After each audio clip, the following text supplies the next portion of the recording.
So I think the first thing that I would like to reiterate to every viewer Mm-hmm. here is that initially when you're starting off with your journey, please do not time yourself. I think for me the big difference more than anything else was that extra benefit of having a personal mentor.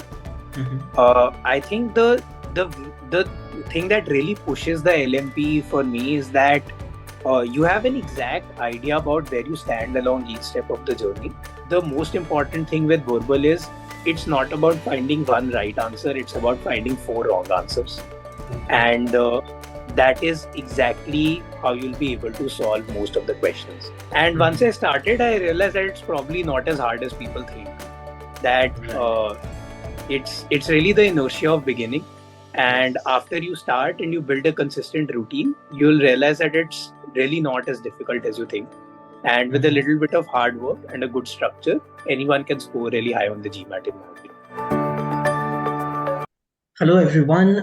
Welcome to another debrief session of e-GMAT. Today we have with us Mehul Singla, who have scored a brilliant 730 on the GMAT exam.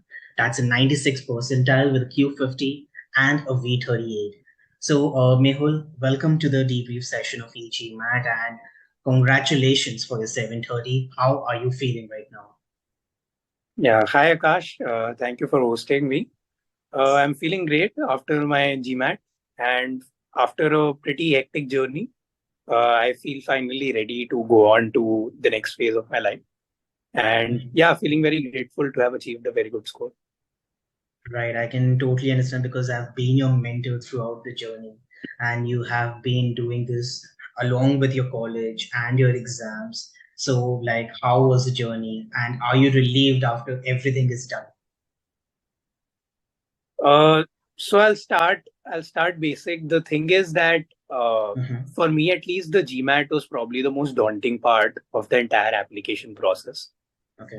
Regardless of what I say about it or how smart I consider myself, I think giving a competitive test is always something that really scared me, and Hmm. it's something that I've been trying to avoid for as long as possible. Okay. So even though I've been planning to apply for a pretty long time, this was the first time when I actually decided that this is the time when I'll give the GMAT. And after months of deliberation about whether I should start or not start, I finally decided to take the leap. And once I Hmm. started, I realized that it's probably not as hard as people think. That Right. it's really the inertia of beginning. And Yes. after you start and you build a consistent routine, you'll realize that it's really not as difficult as you think. And with a Hmm. little bit of hard work and a good structure, anyone can score really high on the GMAT, in my opinion. Very well said, definitely. So let us discuss a little bit about your background. Our viewers would like to know you and what exactly you do, and you can discuss your background a little bit with the audience. Hmm. So as I said, my name is Mehul Singla.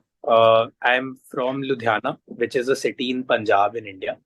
Uh, I am currently studying in my fourth year of undergrad college at Ashoka University. I completed my major in economics and finance, and I've spent my fourth year doing courses in entrepreneurship and in philosophy.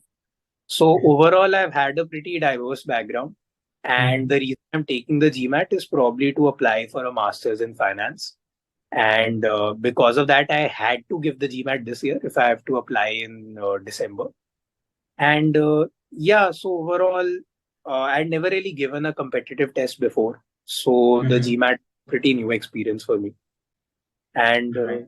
yeah, that would be it for my background. Okay. Perfect.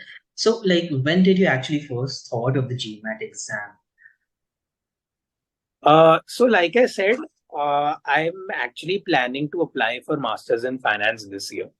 Okay. The thing is, I was kind of on the fence about whether I should apply or not. Mhm. But recently, around October or November, one of my friends from Delhi got admitted into the Masters in Finance program at Oxford. Okay. And when I was talking to him, I realized that this is something that I want to do. And Mhm. that was when I really got myself the push going that, I should probably give the GMAT so that I can keep my options open. So I talked Right. to him, And that was when I decided that by the end of my college semester of my fourth year, which would be in mid-May, I should have given the GMAT. I set it as a personal target so that I'll be ready to apply later this year. Right. So it was probably like in the month of October or November that you like first thought of the GMAT exam. Let's Yes. go ahead and give the competitive exam for the MBA. Yes. Okay.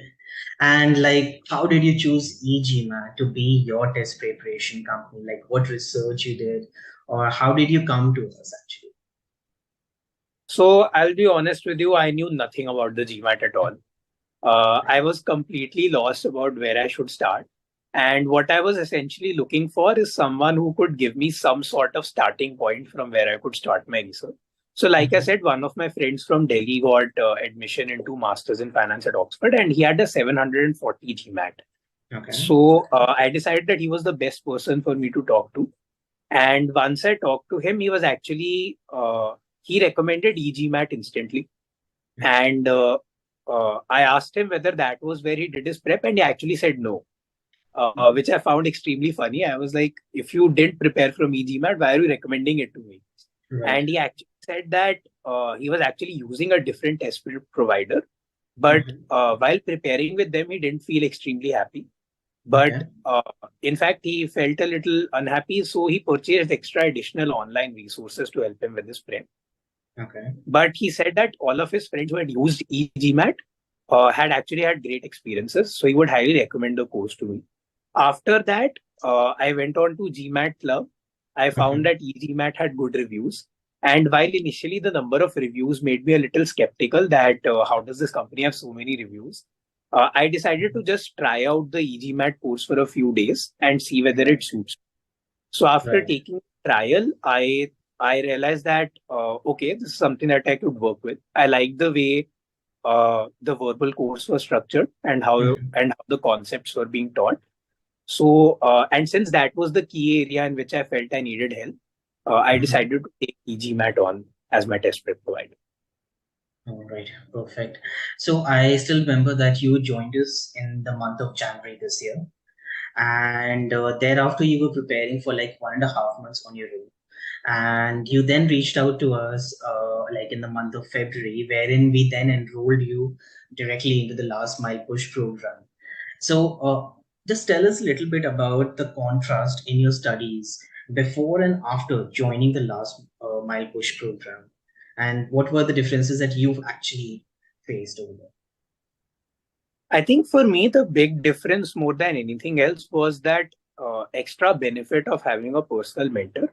Mm-hmm. I think the thing that really pushes the LMP for me is that you have an exact idea about where you stand along each step of the journey, and Mm-hmm. you're in constant connect with someone who has seen your journey throughout, and at the same time knows enough about the GMAT to really tell you about where your performances could be leading you to.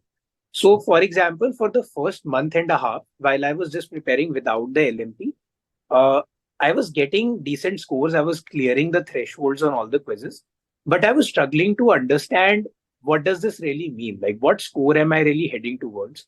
Especially because I wasn't really giving any mocks. But Right. after I joined the LMP, my mentor, which is you instantly told me about where the Scholaranium scores that I was achieving. Yeah. Uh, what kind of GMAT could I be expecting on the basis of that? And that Right. for me relieved a lot of anxiety. And at the same time, I also knew about what scores do I really need to achieve my target score. Right. And that constant touch, that constant push was something that really helped me throughout the course of the LMP. And of Yes. course, there is that added benefit of having the personal mentor who can really guide you along any step, along every step of the journey and ensure that if there's anything lacking, then you can analyze and work on that instantly. Because the Scholaranium portal in itself is actually a pretty thorough machine that could pretty much analyze and look at any possible weakness that you have.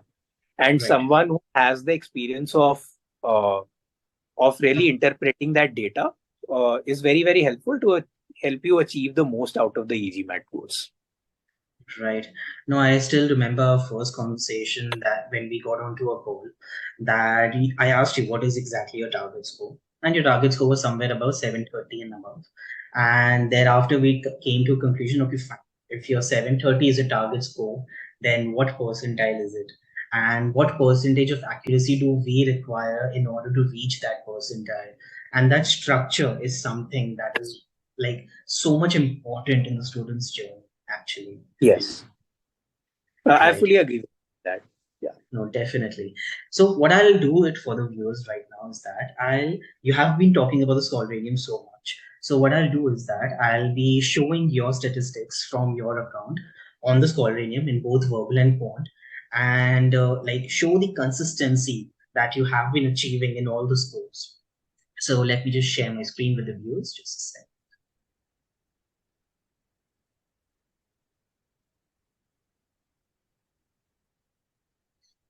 All right. So this is the verbal Scholaranium statistics for Mehul. And as we can see, we are just looking at the hard questions accuracy as of right now, because that is the most important accuracy that a student should look for while looking into its target score. And as we can see is that his scores in all the three subsections are well above the threshold mark. And these are the stats that ensure that he will be definitely reaching this target score. And ultimately, he ended up with a V38 in verbal. Now, looking at his quant stats, okay, now these are phenomenal statistics even in the quant as well. Now, the accuracies, even in the hard questions over here, is something that we should ponder about. At least 80% accuracy in hard level questions is something that is really unheard of, and that's why he ended up with a Q50 at the end. So, what exactly, Mehul, do you want to comment anything on your statistics in both verbal and quant over here? Uh, Nothing in particular. I think for me, it was just about consistency. And Mm-hmm. what you really have to realize with the GMAT in particular is that Mm-hmm. it's not about what you get, it's not about how much you get wrong, it's about what you get wrong. And because every question has a different weight, and the Mm-hmm. algorithm is constantly adapting to whatever your answers are Right. to look at what your level is. Mm-hmm. So if that is the case, then you should really be looking at the depths of your statistics and really be seeing about what is my accuracy in medium level questions, what is my accuracy in hard level questions, and how I can really bump up, especially my accuracy in medium questions, so that I Mm-hmm. can even get to the point where the GMAT is giving me those hard questions. Right. So you should think of it as a step by step approach and ensure that at every step of the way, you know what is your weakness and how you can Mm-hmm. improve that. For example, Mm-hmm. uh, while the stats were on, one thing that I remember was that at the start, at least, my accuracy in geometry was terrible. For my first 30-40 questions, I was struggling to get even 30-40% questions right in geometry. And it was only after I consistently saw through the stats, I saw through the topics where I was Mm-hmm. struggling, and I went back, I looked through the concept videos, I gave myself the confidence that I'm capable of doing this. Mm-hmm. And that when I was really able to push myself to the level where I was able to get to good scores in geometry as well. And Right. that's something that I feel is extremely important over time. No, right, definitely. That was the biggest improvement that we were looking for in out of all the subsections. And as we can see, the end result, at least an 80% accuracy all over the subsections. So that's a phenomenal improvement over there. So now let's start with your verbal preparation a little bit. Okay, let our viewers know a little bit about how you prepared actually, starting with the verbal. So let's talk about SC. So what exactly you did in SC and how you achieved these kind of accuracies in SC.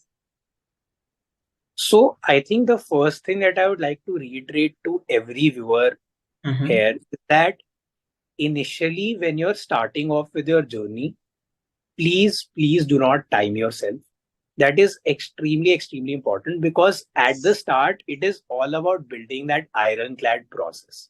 Once you do that, that is when you will be able to achieve the accuracy on the hardest questions that GMAT is going to throw at you. If you're Mm-hmm. not able to sharpen up your process, you might initially solve a lot of questions quicker, Mm-hmm. especially with regards to medium and slightly difficult questions. But when Mm-hmm. those truly hard questions come at you, you'll struggle a lot. And Yes. it is only by building up your process that Mm-hmm. you will be able to even attempt those questions. And that extra 10-15 seconds that you might spend on a medium question will Mm-hmm. actually end up saving you a lot of time in the long run on your hard questions, which is where the real test of GMAT timing really comes.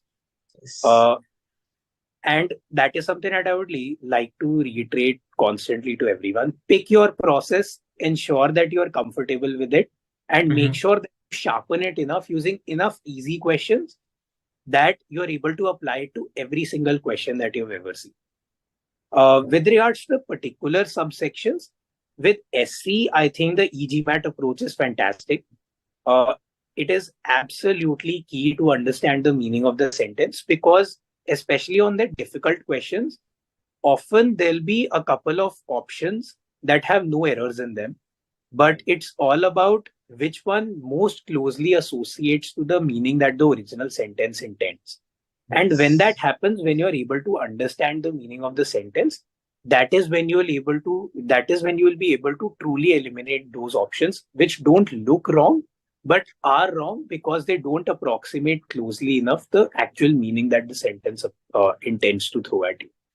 With regards to CR, I think one of the things that you always need to understand with CR Mm-hmm. is that once you've read that passage, that argument, take 10-15, take a few seconds, 5 seconds, 7 seconds, 10 seconds, whatever you feel is comfortable, and really think about that passage.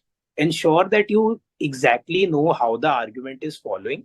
Ensure that you've read every single word well, because sometimes that is what makes the difference in CR. Yes. And and before you've processed the entire passage, do not jump onto the options. Once Yes. you've completely understood the passage and you've thought about some things that could constantly that could once you've done your pre-thinking, that is when you can really like go to the options, Right. because then you will be able to evaluate the options to their fullest extent. And it's Right. okay to take time on CR. Like if you follow the e-GMAT approach, you can budget about 2 minutes and 20 seconds on a CR question, which trust me is more than enough.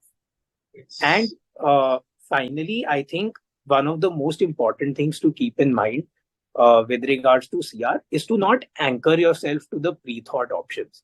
Because a lot of times your pre-thinking Mm-hmm. might not be perfect. But the point of pre-thinking is not to Yes. anticipate the answer, but it's to give yourself a A it's to give guidance. yourself a thought it's to give yourself a thought process that Yeah. can help you look for what you are looking for in the answers.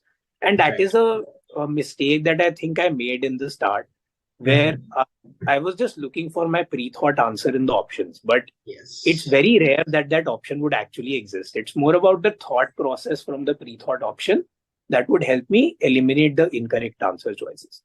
Right. And finally, with regards to RC, much like what I said in CR, please ensure that after every mini passage inside the reading comprehension that you are reading, Mm-hmm. you take some time, you fight for purpose, you think about what really is being told to me by the passage. Are these the author's words? Are these some other person's words? And once you've done that, that is when you move on to the questions and the options.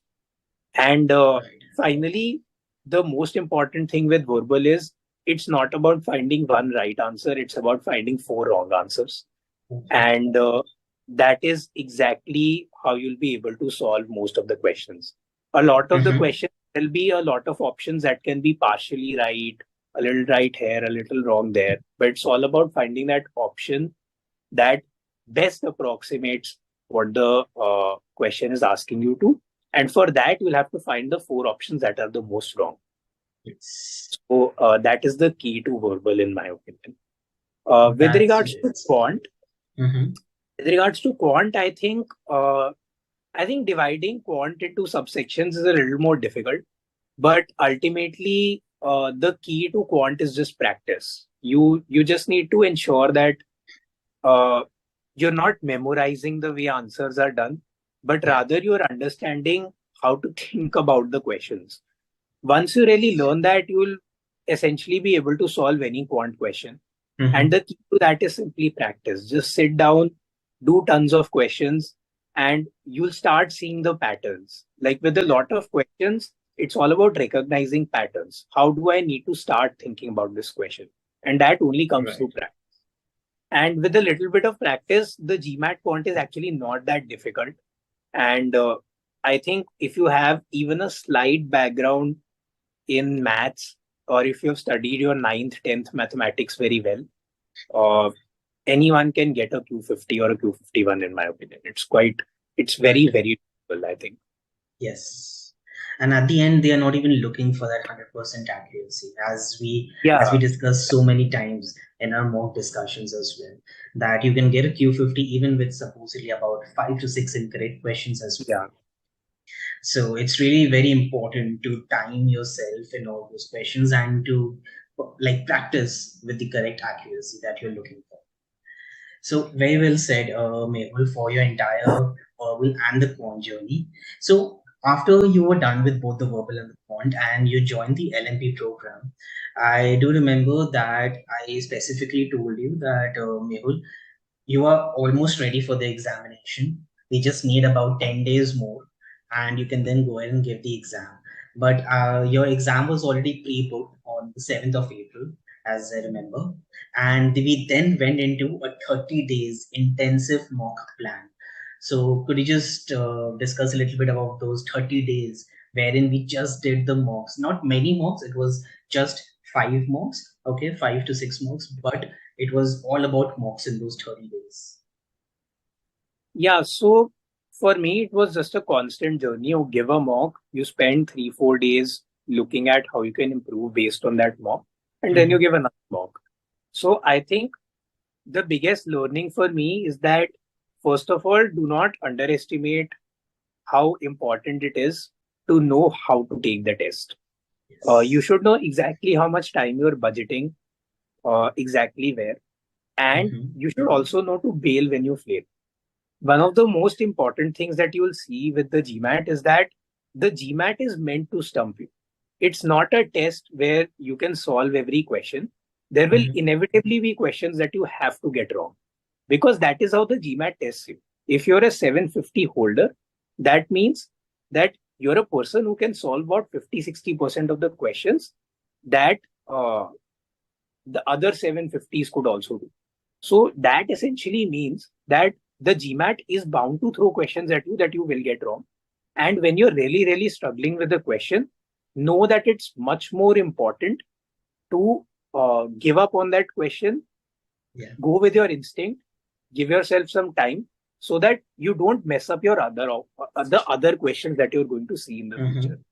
That is some of the and that is something that only comes to you through mocks. It is Mhm. only when you give mocks that you realize where you can focus a bit on your time here, where you could Yeah. perhaps cut down on your time usage.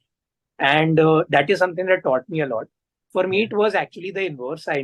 I learned that I probably need to spend a little more time on certain questions than what I was spending, Yeah. to ensure that I wasn't making silly errors. But that is what the mock experience really teaches you. And Mhm. it is extremely, extremely important to analyze your mock. You should know exactly what mistakes you made, why you are making those mistakes. And one of the most helpful things for me was to tally my mistakes with the error log that I was keeping, to see whether I was getting the same things incorrect again and again. And if Mhm. that was the case, then I knew exactly where to focus my effort before the next mock. Right. So after one of my mocks, what I realized was that I was really struggling with humanities passages. So I just Mhm. went over to the Scholaranium, I clicked the incorrect section, and I practiced a few humanities passages in particular so that I was able to do better on my RC next time. Right. So, and that is something that you really learn a lot through mocks, because Yeah. the time pressure in a mock is just so much more than any other quiz, that you make errors that you would otherwise not make. And dealing with that pressure is Right. perhaps the biggest achievement that a mock plan can give you.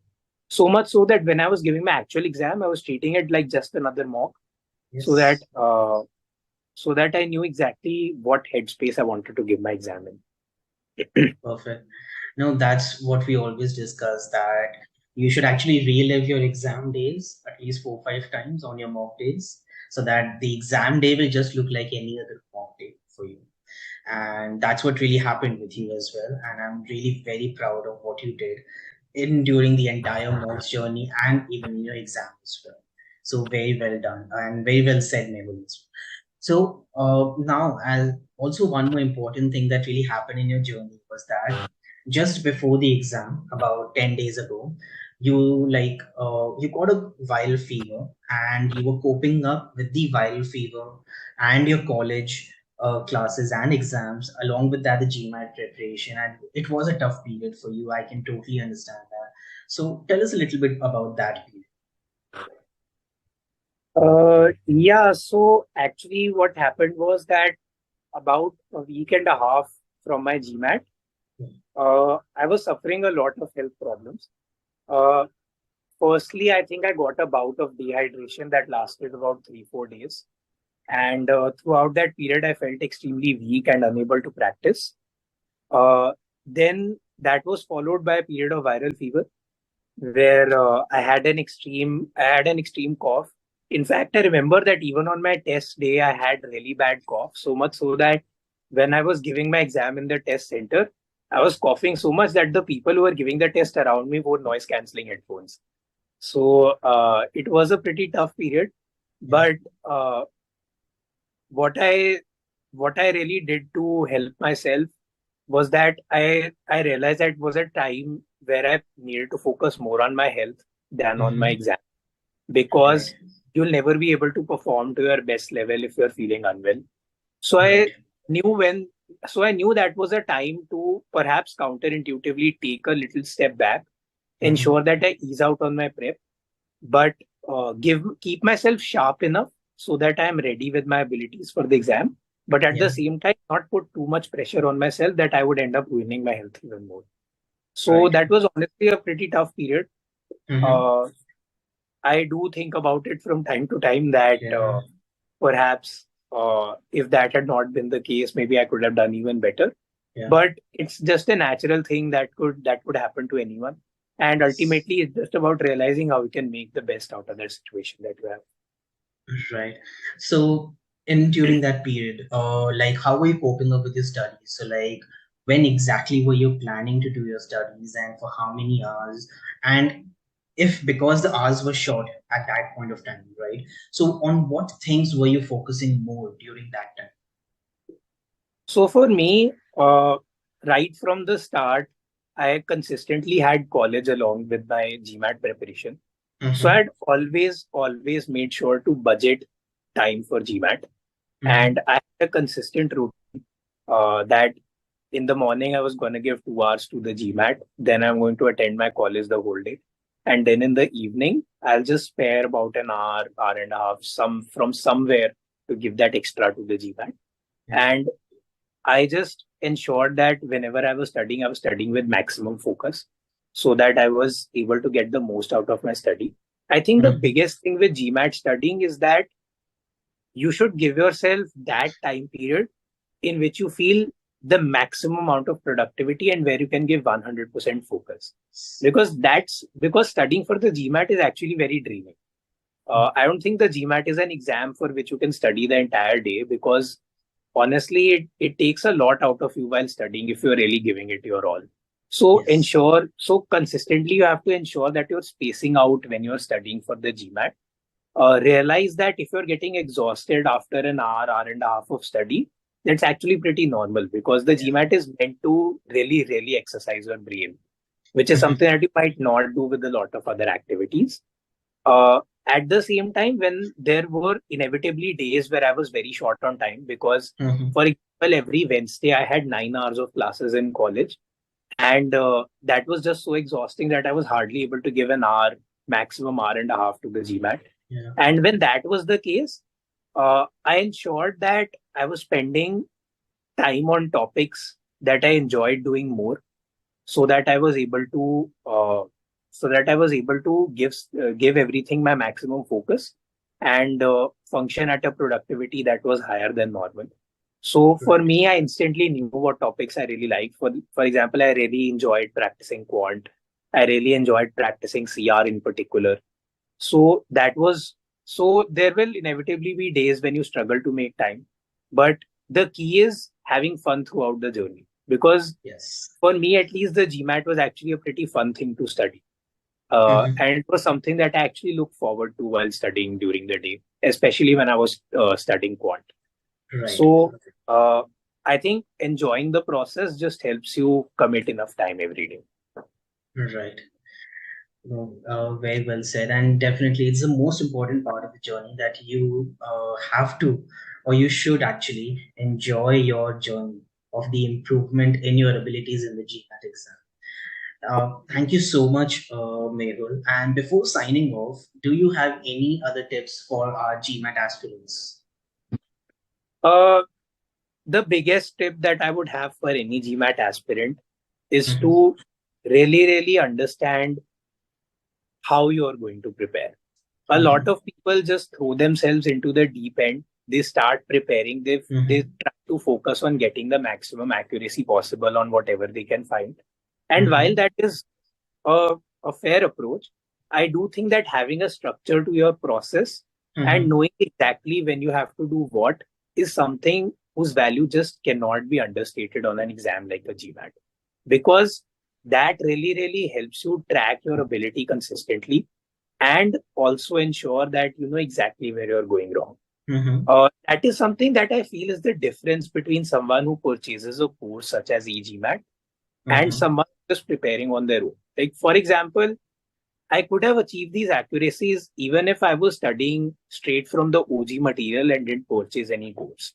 But Mm-hmm. the value of purchasing the course truly came from the fact that I knew what I needed to achieve so that I can do well on the GMAT.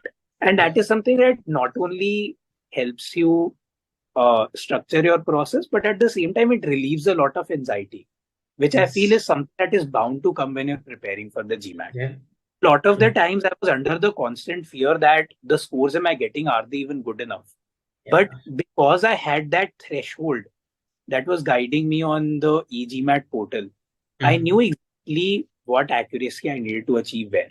And for Yeah. me, that relieved a lot of pain throughout the journey. And Definitely. that's something that I would recommend to every GMAT aspirant, regardless of whether you purchase a course or not. Please ensure that you know exactly how to analyze your performance and you Yeah. have a structured plan to take you up until test day. Perfect. No, that's something really very essential for every GMAT aspirant. And thank you so much for sharing all the tips, Mehul. And I'm glad that we have you with us today. And congratulations once again. And I'm sure that you will excel in all the steps ahead. So congratulations once again. Thank you for coming on this session. Thanks for hosting me, Akash. It was a delight to be here.